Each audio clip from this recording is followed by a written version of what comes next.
evening, everyone. Today I'm very excited because one of the programs of my husband, his YouTube channel is Fernando Camacho Jr. We are about to start our English with Ye. This is one of the programs of my husband. So he's discussing about ministry in our Bible things, and this time is we will include English. We learn about English since so many people are requesting me to discuss something about English. So this evening I'm going to discuss about present simple. But before we start, I would like you to please, okay, after our live today, my husband or we're going to upload this video, so please like, share, and also please subscribe, and then also click the notification bell so you will be updated with all the things that we're going to post on social media. So this evening I would like to start our lesson with present simple. So anyway, later I will be greeting you, those people who are going to watch our live today, and then if you have some questions, I'm very much willing to discuss those with you if I could. Then if something that I cannot really answer this time, I will have another live or I will post some videos on YouTube so I can explain further. Okay, so let's start. Our lesson is about present simple. Actually, many Filipinos are very confused. How can we use properly present simple in our daily lives? Since we are always we live every day, and somehow we tend to forget how do we use the words in daily living properly. So the first word that I'm going to discuss is present simple is used to express general truth. When we talk about truth, this is something that is proven. That's why I always tell to my students, because I'm a teacher, that normally science books and then mathematics books are written in present simple because they are proven. So many experiments, so many studies are made so they can be proven. So what are the examples? So some examples of general truth is like this. How could I say? Let's say hourglass, okay? I have eyeglasses but I'm not wearing today. So let's say glasses, okay, are made from sand. So as you can observe, when we talk about general truth, we normally don't use articles. Okay, so anyway, let's just try to review what are the articles. Okay, this is just a sort of review. So actually, articles are a, an, and the. Now, when we talk about general truth, we normally don't put the because it talks about specific things. And we normally don't put a and an if it's uncountable. For the reason is, we're not referring to only one. Let's say, some examples like this. Boys like girls. So as you can see, I don't put any articles in front of the word boys and also in front of the word girls, because it simply means that all the boys in the world generally, they like girls in the world. If I put the in front of that, it will become specific. So it will be changed to small b, then it is only referring to some group of boys. Since we're talking about general truth, we normally don't use articles here. So this is very useful when we discuss things in science, in mathematics, and even to show things that are reality in our life. Okay, some examples like this. I know that many mothers could relate, so do I. I am also a mom. So normally we could say that mothers, see, I don't put any articles. What do you think mothers do? Of course, mothers take care of their children. Okay, something like this.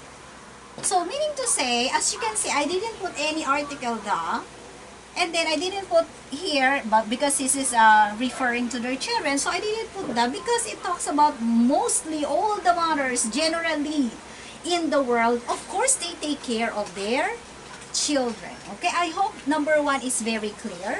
So it talks about general thing. So normally, that is about like factual thing that is proven by science, or somehow it could be proven by experiments. So sometimes, if I ask my students, okay, could you please give me some example of general truth? They say, Teacher Ye, I'm handsome. So sometimes I will say, yes, you are.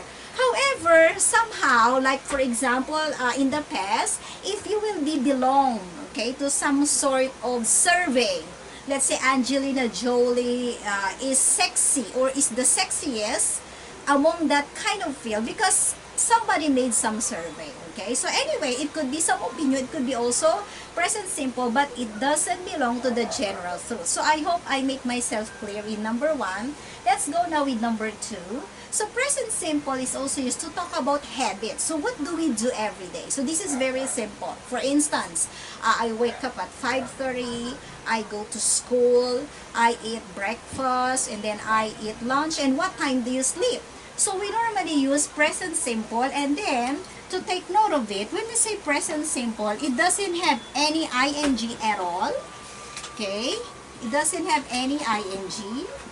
It is also not end with ed, or with our perfect tenses, it doesn't end with en or some other sort of past participle. So normally, it just end with s or with no s. So we know that if it has s, it talks about singular thing. And then, if no s, it talks about plural thing. For example, like my first example, mothers take care of their children. So, in that case, the verb mothers, it has s, so it is plural, so the verb doesn't have s. So, mothers take.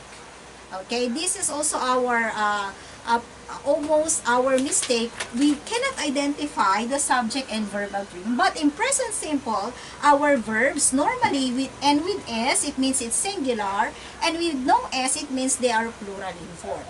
Okay, so let's move to the next one. So I think it is very clear. So when we think about the things that we do every day, okay, so we have to use present simple. Okay, so for example, every Sunday you go to church. What else do you do habitually? Probably, let's say, sometimes it goes with our habits. I sleep at 9, at 10. So this is the regular things that we always do as our habits. Okay, let's go now with number 3. Number 3 is, it is used to talk about permanent situations. So when we say permanent, something that we cannot change. Okay? So sometimes I say, can you change your brothers? Of course not. Can you change your sisters? Of course not. Can you change your husband? Yes. So this is kind of joke that we tend to say, because when we say permanent things, these are the things that we cannot change in our life. So first example is our hometown where you were born. So many speakers, Asian speaker, when they take exams, specifically in IELTS, okay? So IELTS is kind of international exam if you want to work or study abroad, mostly in British countries or European countries, something like that. So during the interview, it is very important to state properly where do you live, because many test examiners would ask like this, good morning sir or ma'am, can I see your identification card? So they will look at your ID during the interview of IELTS exam. So that is for speaking test. Then they will look at your ID and they might ask, oh, so where do you live? If that the question is where do you live, it means to say it talks about your hometown. But, okay, this is based on my experience. Some of the Koreans who are living here in the Philippines, because they are Koreans. So we need to say, where is their hometown? Their hometown is in Korea. Maybe in Busan, maybe in Seoul. So they have to use, even though they're having exam or let's say interview in the Philippines or in other country, aside from their own country, if the test examiners would ask, where do you live? So basically, the correct answer would be, I live in Korea. Okay, so if he is a Korean, he should say, I live in Korea. So the test examiner would identify, aha, so you are a Korean. Now, what is the common mistake that people make here, even with some of us Filipinos? Okay, we often make mistake here. So I always emphasize that using present simple is very important, not only in our speaking. Also, when we take exam, okay, if you want to be hired abroad or if you want to work abroad because you want to have a better life, interview is very basic. You cannot have permanent job unless you pass some TOEFL or IELTS test in other countries. Okay, so let's continue. So in this case, even though he's having some interview in other countries, aside from his town in Korea, he should answer, I live in Korea. I can also state this or connect in our religion or in our religious life. Normally, we say, we are living here on earth. That is for temporary because our permanent address is in heaven. Wow, praise God. So we normally say, I live in heaven. I'm living on earth. So next time, I will also discuss what is the difference between present simple and present continuous, so it could be clear for you.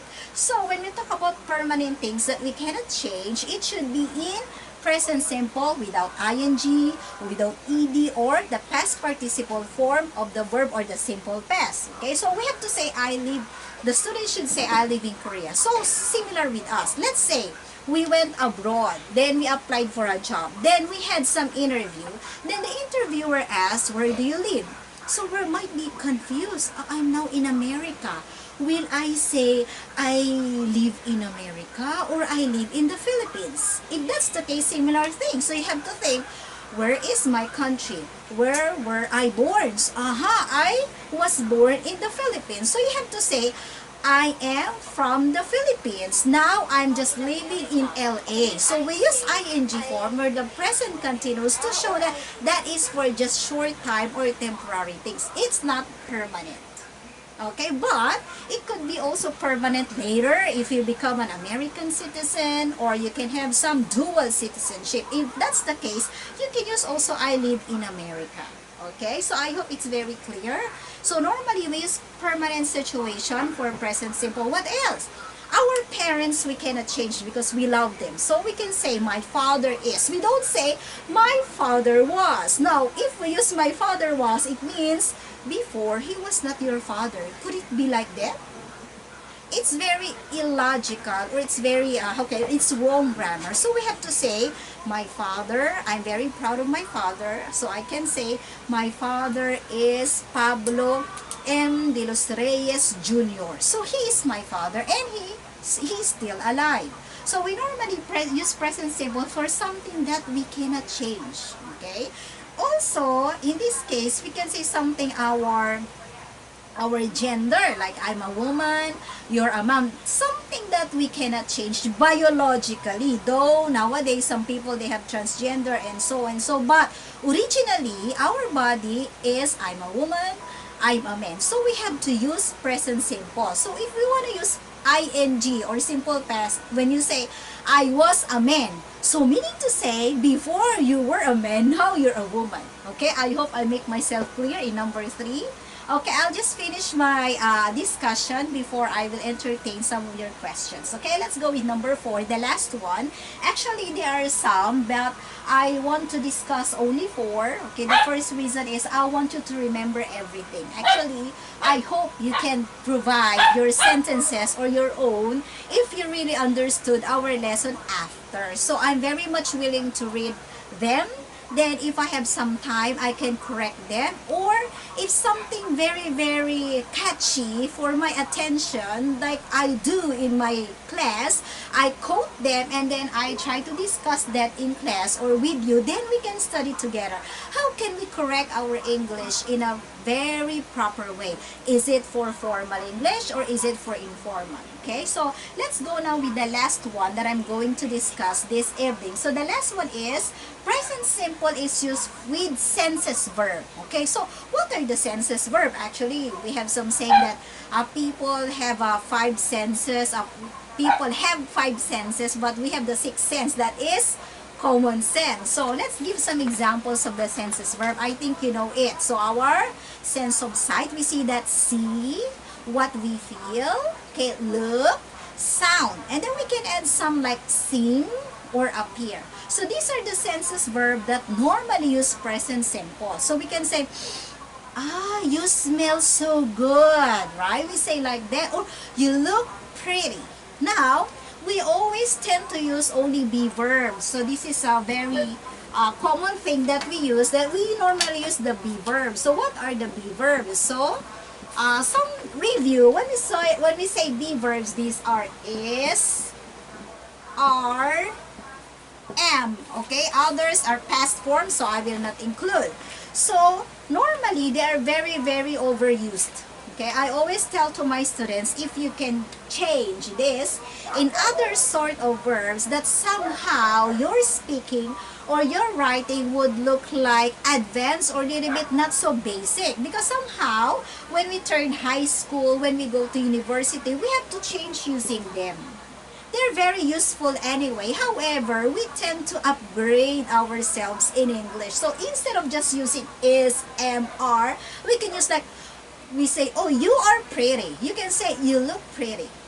You look gorgeous. You seem sexy, or you seem, how can I say, thin with your black dress. So we could change that kind of word. Or let's say, she appears late.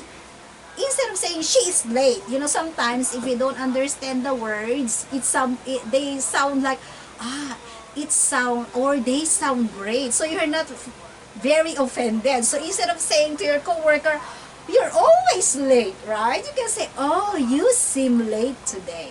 Okay, so those are the things that we have to consider using senses verb, and we are very much willing, of course, to change our sentences into more appealing and more interesting way, because in English speaking, it's very, very, how could I say, it's very, very, you can get good feelings if somebody say, wow, I'm impressed with your speech. Your English is somehow more advanced, so you sound fluent. Of course, when we study English, we want to sound like that. However, we should not forget that present simple is just being simple. In our general life or everyday lives, we have to consider that our life is full of challenges, yet we have to be always simple in front of God. Okay, so I think my lesson is done. So let's just have a short overview. So when we say present simple, I've just discussed the four things. The first one, it is used to express general truths. So these are the things that you know, I know, and everybody knows generally. Okay, so the second one is, it is used to talk about our habits. So what time do you wake up? What do you do on the weekend? So we have to say, I go to church on Saturday, I go to school on weekdays, okay, on Fridays. It's also very important. Why somehow we hear with S? Okay, sometimes if you observe, if you're very observant, because I am, when you enter in some kind of, how can I say, bank, right? There are some notice on the glass, okay? There is an announcement like, open. We are open on Mondays to Fridays. We put S because it means that it's not only one Monday, it's not only second Tuesday. All Mondays they are open until all Fridays. So it makes sense. So when we learn present simple, it's not only correcting ourselves, but it also gives us more knowledge. Okay, so next one is, it is just to talk about permanent situation. Like what I say, these are the things that we cannot change. We cannot change our husband, our gender, our hometown. So we normally use present simple. The last one is, it is used with senses verb. So like what I say, the senses verb are feel. So we say, she feels good. It's about sound. She sounds great. Her music sounds, let's say, amazing. Okay, so those are the senses verb. Okay, I think this time I'll be collecting if you have some questions, or if you have some sentences that you wish me to read, and we can try to study that. So I'm very much willing and happy to share it with you. So do we have there, my husband is very supportive with me, like I do with him. Okay, maybe I have some shout. Wow, I have so many viewers. Thank you for your support. So these are my viewers for tonight. I want to say hi to Christine Joy Hemino. I hope I'll read your names well. Oh, my old students. Reynold Bayonon. Kamusta na? I miss all of my students way back in senior high. Chelsea, my advisory. Hello. Shao K. Christine Kalu po, magkakabatch. Reynold and Christine, hello, hello. I miss you everything. I just say my everything. Laika, hello. I hope you're enjoying and I can discuss more with my videos. Sir Lyle, my co-worker in TFAX. So, Sir Torres, good evening. Say hi to your mom, Ate Jane. Hello. We have also Anre Mitrilio, one of my students also. Oh, okay. AA Fabriag, thank you for appearing on my feeds. Also, I have mga favorite student ko talaga, Bertito. Okay, Ortides. And then, Ma'am Delia, hello. Oh, Tita Reb, Teacher Reb, good evening. Hi, hello. So, I'll be discussing now. I hope it will be every Sunday. Okay, Sir Eugene. Okay, Sir Eugene Moleta, good evening. Mga co-workers, Maui. Okay, Santiago, my former student also. Teacher Sassy. Wow, and also my co-worker beside my cubicle. How could I say?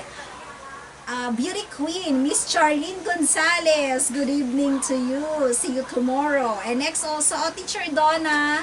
You have a new baby, so God bless you, Teacher Donna. We have also Mario de Los Angeles. Good evening. Rovin, I think this is also a preacher. And then Mercy Gonzalez de Los Reyes probably. And then Reynald Zairine, my student. Hello, good evening. And then my uncle. Okay, Uncle Fred, hello po. Shout out po diyan sa Dasma K. Doon po sa Fatima 1. Hello kay Auntie. Wow, also this is, I think, my husband's sister, Ate LV. So, shout out po dyan sa mga taga-Pangasinan. We miss you, Ate Edna. Thank you po for your love and care sa lahat po ng kamag-anak. To those, the relatives of my husband in Pangasinan, hello, good evening everyone. Si Sir Ivan, ka-MG po natin ito. So, good evening po. Donna Labay, good evening. Charmaine Destajo Guido, good evening po. Okay, so do I miss someone? So, tonight, I hope everybody learns. Okay, I want to say shout out to my niece. So, I have here Kyle Daniel de los Reyes. She's a good singer. Okay, and then si Dana. Hello, Dana. A good singer and a dancer. And she is also my student. Miss Clara de la Cruz. Good evening. O, Ma'am Jujane. Basta't Ma'am Jujane, wagi. Ang aking katunggali. Ma'am Jujane, good evening. Hello po. Ito meron pa po si Shaneska. Hello po, mga grade 8 student ko. Good evening, everyone. Ma'am Nebres, hello po. Sonia Magzaysay and Brian Husayan. Oh, Brent! Hello, Brent! How are you now, Brent? Marfield, the former classmate of my daughter. Hello, good evening. Jacel, hello. Good evening to you. Okay, do I miss someone? So, I hope you learned something from my lesson. Any questions?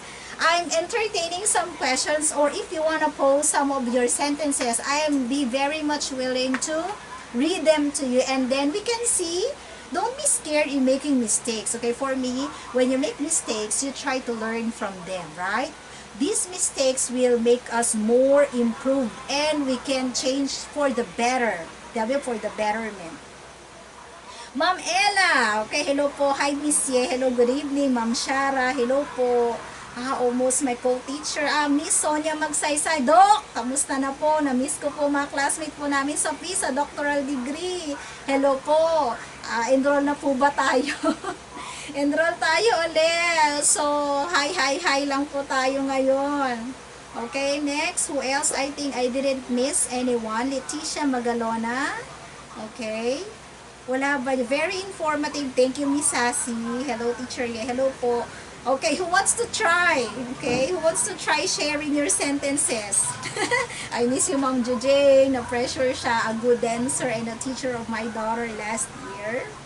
Oh, Maui, my fave English teacher. Miss you, Ma'am. Oh, thank you naman po. God bless you. At least may favorite pa pala sa akin. Akala ko kasi masungit ako. Oy, Clarence! Hello! Good evening, Clarence. One of my, how could I say, very intelligent student. He has a lot of ideas to share in the class. I'm very happy to see you tonight. And then, Ma'am Priestley, ayan, si Ma'am, thank you daw. Okay, you're welcome. I'm always very happy to educate and improve everyone. Wala na po ba? Sentences naman dyan. Okay, so anyway, I think I could end my video. So, I want to say thank you everyone for watching me tonight. And then next Sunday, I'll be having also my live. Okay, on Sunday, it will be a regular schedule. So we will upload this video. Okay, so please, if you're not yet my husband's subscriber, so please do like the video that we're going to post on YouTube, share it, then click the notification bell, or of course, subscribe to my husband. So tonight, I'll be ending my live. So good evening, everyone. Thank you. So this is English with Ye. Good night and God bless you.